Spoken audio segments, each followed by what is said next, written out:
Okay, நம்ம இது வரைக்கும் if else and if else ladder அதெல்லாம் யூஸ் பண்ணி நம்ம ப்ரோக்ராம் சால்வ் பண்ணிட்டு வந்துட்டுருக்கோம். நம்ம இந்த வீடியோவில் என்ன பார்க்க போகிறோம்னாக்க அதோட கண்டினியூஸ் சீரீஸாக நம்ம 5th ப்ரோக்ராம் 7th ப்ரோக்ராமை சால்வ் பண்ண போகிறோம். ஓகேங்களா? 7th ப்ரோக்ராம் என்ன சொல்கிறாங்க? Ask user to enter a value of length and breadth of 2 different rectangle and find one of the rectangle with maximum area. அதாவது யூசர்கிட்ட இருந்து ஒரு 2 ரெக்டாங்கிளுக்கான லென்த்தையும் பிரெத்தையும் வாங்குங்க. அதோட ஏரியா கால்குலேட் பண்ணி எது வந்து மேக்ஸிமமாக இருக்குது அப்படின்னு சொல்லிட்டு நம்ம பிரிண்ட் பண்ணணும் அப்படின்னு சொல்லியிருக்காங்க. எந்த ரெக்டாங்கிள் வந்து மேக்ஸிமம் ஏரியாவோட இருக்குது அப்படின்னு சொல்லிட்டு நம்மளை பிரிண்ட் பண்ண சொல்லி கேட்டிருக்காங்க. அதுக்கான ப்ரோக்ராம் நம்ம இப்போ பார்ப்போம். I think it's easy. நீங்கள் ட்ரை பண்ணி பாருங்கள். வந்துச்சுனாலும் வரலனாலும் உங்களோட மெத்தடையும் என்னோடய மெத்தடையும் கம்பேர் பண்ணி பாருங்கள். There are so many ways to solve the program. இது ஒன்று மட்டும் தான் சொல்யூஷன் நான் எப்போவுமே சொல்லலை. ஓகே, நம்ம ப்ரோக்ராம் பார்ப்போம். நான் ஃபஸ்ட் ஒரு பேசிக் ஸ்ட்ரக்சர் நான் போட்டுக்கிறேன் சி ப்ரோக்ராமுக்கு.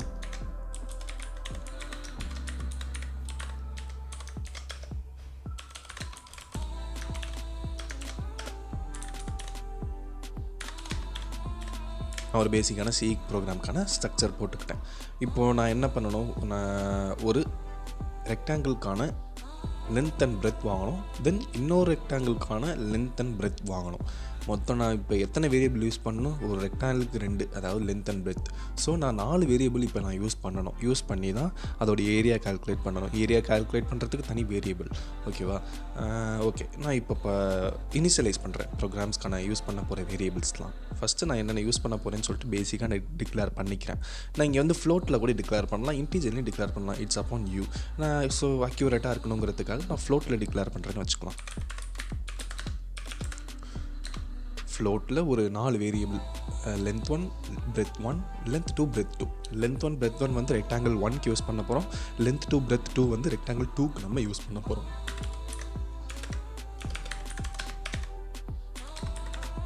நான் இப்போது எனக்கு தேவையான ஒரு 4 வேரியபிள்ஸை மட்டும் நான் டிக்ளேர் பண்ணிக்கிட்டேன். அதாவது லென்த் 1, பிரெத் 1, லென்த் 2, பிரெத் 2. 2 ரெக்டாங்கிளுக்கான லென்த் அண்ட் பிரெத்தை மட்டும் நான் இப்போதைக்கு நான் வேரியபிள் டிக்ளேர் பண்ணிவிட்டு இதுக்கப்புறம் ஒரு ரெக்டாங்கிளுக்கான நான் இன்புட்டை வாங்க போகிறேன். ஓகேங்களா? இப்போ நான் பிரிண்ட் மெசேஜ் கொடுத்து ஸ்கேனரில் நான் மெசேஜை கெட் பண்ண போகிறேன். முதல்ல பிரிண்ட் ரெக்டாங்கிள் 1க்கு இன்புட் கொடுங்க அப்படின்னு சொல்லிட்டு நான் ஒரு மெசேஜ் கொடுக்குறேன்.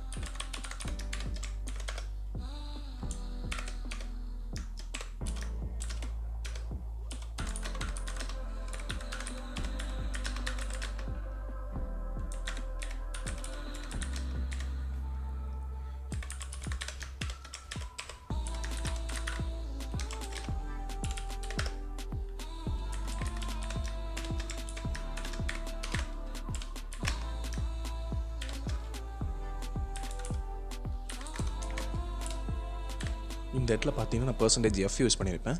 ஏன் %f யூஸ் பண்ணுறேன் அப்படின்னாக்கா இந்த இடத்துல நான் ஃப்ளோட்டில் டிக்ளேர் பண்ணியிருக்கேன். அதனால் நான் இங்கே %f வாங்குகிறேன்.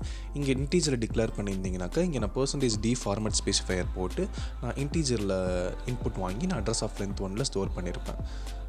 It's upon you. நீங்கள் இங்கே ஃப்ளோட்டும் யூஸ் பண்ணலாம், இன்டீஜரும் யூஸ் பண்ணலாம், டபுள் யூஸ் பண்ணலாம். It's your wish. நீங்கள் யூஸ் கேஸ்க்கு ஏற்ற மாதிரி நீங்கள் மாற்றிக்கலாம். ஓகேவா? அடுத்து நான் பிரெத் 1 வாங்க போகிறேன். Rectangle 1க்கான breadth.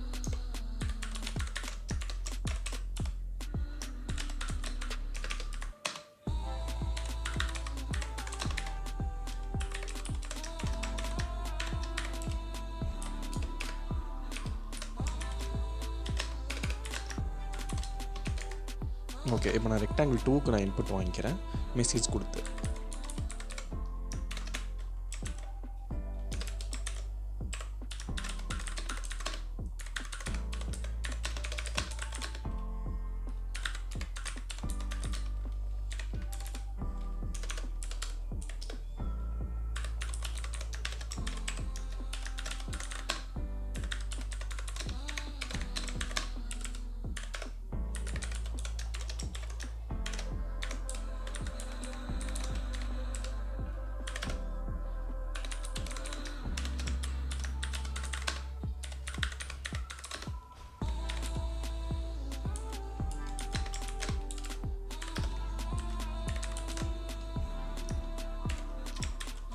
ஓகே, இப்போ நான் பேசிக்காக என்ன பண்ணியிருக்கேன் அப்படின்னாக்க என்னென்ன வேரியபிள்ஸ்லாம் யூஸ் பண்ண போகிறேன்னா அந்த வேரியபிளாக டிக்ளேர் பண்ணியிருக்கேன். அப்புறம் printfல மெசேஜில் enter the details for rectangle ஒன்னு சொல்லிட்டு ரெக்டாங்கிள் ஒன்க்கான இன்புட்லாம் நான் வாங்கியிருக்கேன். அதோட லென்த் அந்த பிரெத் அதோட வேரியபிளில் நான் ஸ்டோர் பண்ணிட்டேன். ஓகேங்களா, இப்போ அடுத்து printfல enter the details for rectangle 2ன்னு சொல்லிட்டு கொடுத்துட்டு அதோட லென்த்தை வாங்கி நான் லென்த் 2ல் ஸ்டோர் பண்ணிட்டேன். அதோட பிரெத்தை வாங்கி நான் பிரெத் 2ல் ஸ்டோர் பண்ணிட்டேன். ஸோ உங்களுக்கு இன்புட் இப்போது கிடச்சிருச்சு. இதை வச்சு நம்ம ரெக்டாங்கிள் 1க்கும் சரி நம்ம ரெக்டாங்கிள் 2க்கும் சரி நம்ம ஏரியாவை கால்குலேட் பண்ணலாம். கரெக்டுங்களா? அதையும் நான் ஒரு வேரியபிள் டிக்ளேர் பண்ணிக்கிறேன் இந்த 2 ஏரியாவையும் ஸ்டோர் பண்ணுறதுக்கு. அதுக்கு நான் ஃப்ளோட்லேயே நான் ஸ்டோர் பண்ணிக்கிறேன். ஃப்ளோட்டில் ரெக்டாங்கிள்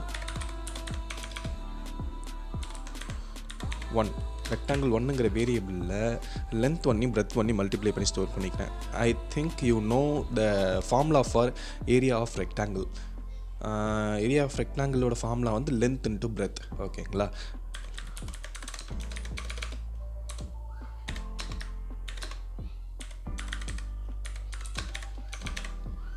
ஓகே, ரெக்டாங்கிள் 1ஓட ஏரியா நமக்கு இங்கே கிடச்சிருச்சு. அடுத்து நம்ம ரெக்டாங்கிள் 2க்கு ஒரு வேரியபிள் ஸ்டோர் பண்ணோம் இல்லையா, அதுக்கும் நான் ஃப்ளோட்லேயே நான் ஒரு வேரியபிள் டிக்ளேர் பண்ணுறேன் ரெக்டாங்கிள் 2ன்னு சொல்லிவிட்டு அதுக்கான ஃபார்முலா வந்து லென்த் 2 இன்ட்டு பிரெத் 2ன்னு போகிறேன். ஓகே, இப்போ ரெக்டாங்கிள் 1ஓடைய ஏரியாவும் நம்ம கால்குலேட் பண்ணிட்டோம், ரெக்டாங்கிள் 2ஓட ஏரியாவும் நம்ம கால்குலேட் பண்ணிட்டோம். இப்போ இந்த 2 ரெக்டாங்கிளையும் கம்பேர் பண்ணி எந்த ஏரியா வந்து பெருசாக இருக்குது, எந்த ரெக்டாங்கிள் வந்து பெருசாக இருக்குது அப்படின்னு சொல்லிட்டு நம்ம பிரிண்ட் பண்ண போகிறோம். இப்போ தான் நம்ம லாஜிக்கே எழுத போகிறோம். ஓகேங்களா? If rectangle 1 greater than rectangle 2, அதாவது ரெக்டாங்கிள் 1ஓட வேல்யூ வந்து ரெக்டாங்கிள் 2வை விட பெருசாக இருக்கா அப்படின்னு சொல்லிட்டு கேட்குறேன். அப்படி பெருசாக இருந்துச்சுன்னா printfல ரெக்டாங்கிள் 1 தான் பெரிய வேல்யூ அப்படின்னு சொல்லிட்டு நம்ம பிரிண்ட் பண்ணலாம். ஓகேங்களா? நான் printfல மெசேஜ் கொடுக்குறேன்.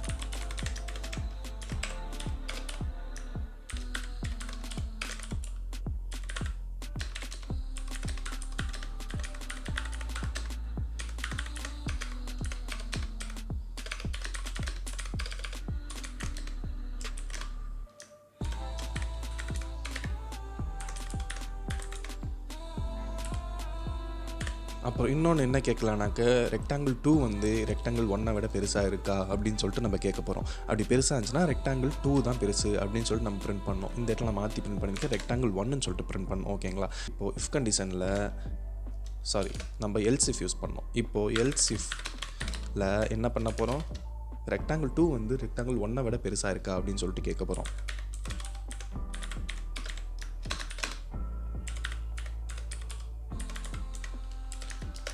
அப்படி பெருசாக இருந்துச்சுன்னா ரெக்டாங்கிள் 2 தான் பெருசு அப்படின்னு சொல்லிட்டு நம்ம பிரிண்ட் பண்ணிடலாம். நான் மேலே அதே மெசேஜை கீழே காப்பி பண்ணி பேஸ்ட் பண்ணிக்கிறேன்.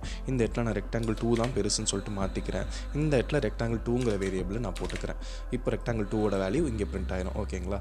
அடுத்து எல்ஸில் என்ன பண்ணலாம், இந்த ரெண்டுமே பெருசு இல்லை, அதாவது கம்பேர் பண்ணுறப்போ இந்த கண்டிஷனும் ஃபெயில் ஆகுது, ரெக்டாங்கிள் 1ம் பெருசுன்னு சொல்லலை, ரெக்டாங்கிள் 2வும் பெருசுன்னு சொல்லலை. அப்படிங்கிறப்போ ரெண்டுமே ஈக்குவலாக இருக்கிறதுக்கான பாசிபிலிட்டி மட்டும்தான் இருக்குது. அதனால் நான் printfல என்ன மெசேஜ் பண்ணுறேன், both of them have the same value அப்படின்னு சொல்லிட்டு ஆர் சம் மெசேஜ், உங்களுக்கு என்ன மெசேஜ் தேவையோ. இது ஜஸ்ட் கன்சோல் அப்ளிகேஷன் மாதிரி தானே. நம்ம ஜஸ்ட் இந்த இஃபெல்ஸு இதுக்கான வே தான் நம்ம ப்ராக்டிஸ் பண்ணுறோமே தவிர இதுதான் பிரிண்ட் பண்ணோம் அப்படிங்கிறதெல்லாம் கிடையாது. ஓகேங்களா?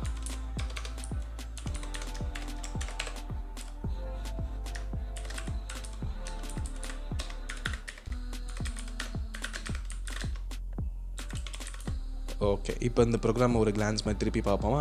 ஃபஸ்ட் நான் வேரியபிள்ஸ் என்னென்ன தேவைன்னு சொல்லிட்டு டிக்ளேர் பண்ணிக்கிறேன். முதல்ல நான் வந்து என்ன தெரியணும் அப்படின்னாக்க என்ன பண்ண போகிறேன் ப்ரோக்ராமில். அதாவது நம்ம இந்த இடத்துல 2 ரெக்டாங்கிள் வாங்கி அந்த 2 ரெக்டாங்கிளில் எந்த ரெக்டாங்கிளோட ஏரியா வந்து பெருசாக இருக்குது அப்படின்னு சொல்லிட்டு நம்ம பிரிண்ட் பண்ண போகிறோம். ஓகேங்களா? இதுதான் நமக்கு தேவையான அவுட்புட். ஸோ அந்த அவுட்புட்டை வச்சு நம்ம என்ன சொல்லலாம், ரெக்டாங்கிளோட ஏரியா கண்டுபிடிக்கணும். 2 ரெக்டாங்கிளோட இன்புட் தேவை, அந்த 2 ரெக்டாங்கிளோட ஏரியா கண்டுபிடிக்கணும். ஓகேங்களா? அந்த 2 ரெக்டாங்கிள் ஏரியாவை எதை வச்சு கண்டுபிடிக்கலாம், லென்த்தையும் பிரெத்தையும் வச்சு கண்டுபிடிக்கலாம். As we know area of the rectangle formula வந்து லென்த் இன்ட்டு பிரெத். ஓகேங்களா? ஸோ ரெக்டாங்கிள் 1ஓட லென்த்தையும் பிரெத்தையும் வாங்கிக்கிறேன். லென்த் 2 பிரெத் 2ன்னு சொல்லிட்டு ரெக்டாங்கிள் 2ஓடதையும் நான் வாங்கிக்கிறேன். ஃபஸ்ட்டு நான் என்ன பண்ணுறேன், பிரிண்ட் ஆஃப் மெசேஜில் enter the details for rectangle 1ன்னு சொல்லிட்டு ரெக்டாங்கிள் 1க்கான லென்த்தையும் பிரெத்தையும் வாங்கிக்கிறேன்.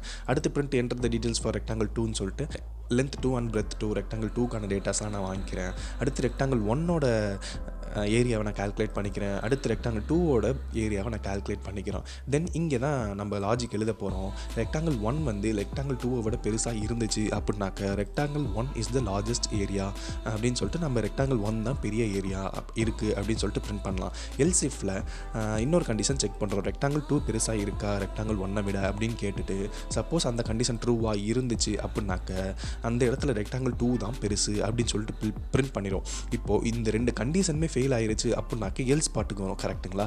அந்த இடத்துல என்ன பண்ணோம், ரெக்டாங்கிள் 1ம் பெருசு இல்லை ரெக்டாங்கிள் 2வும் பெருசு இல்லை அப்படிங்கிற பட்சத்தில் both of the rectangle has equal area அப்படின்னு சொல்லிட்டு பிரிண்ட் பண்ணிடும். ஓகே, இப்போ நான் இந்த ப்ரோக்ராம் பில்ட் அண்ட் ரன் கொடுக்கட்டுமா? இப்போது enter the details for rectangle 1 கேட்குது. ரெக்டாங்கிள் 1க்கு ஒரு 5 சென்டிமீட்டர் இருக்குது. 5 சென்டிமீட்டர் நீங்கள் நான் இந்த இடத்துல யூனிட்ஸ்லாம் எதுவுமே சொல்ல, ஜஸ்ட் ஒரு வேல்யூ அப்படின்னு வச்சுக்கோங்களேன். அப்புறம் பிரெத் 1 கேட்குது 6. அப்புறம் ரெக்டாங்கிள் 2க்கான வேல்யூ கேட்குது 3 and 4 something. Okay, rectangle 1 has the largest area அப்படின்னு சொல்லிட்டு சாரி இந்த இடத்துல ஏன் 0 வந்துச்சு அப்படின்னாக்கா இந்த இடத்துல நம்ம பர்சன்டேஜ் டி போட்டிருக்கோம் பாருங்களேன். நம்ம ரெக்டாங்கிள் 1 என்ன டிக்ளேர் பண்ணியிருக்கோம், ஃப்ளோட்டுன்னு சொல்லிட்டு டிக்ளேர் பண்ணியிருக்கோம். This is the error we used to it.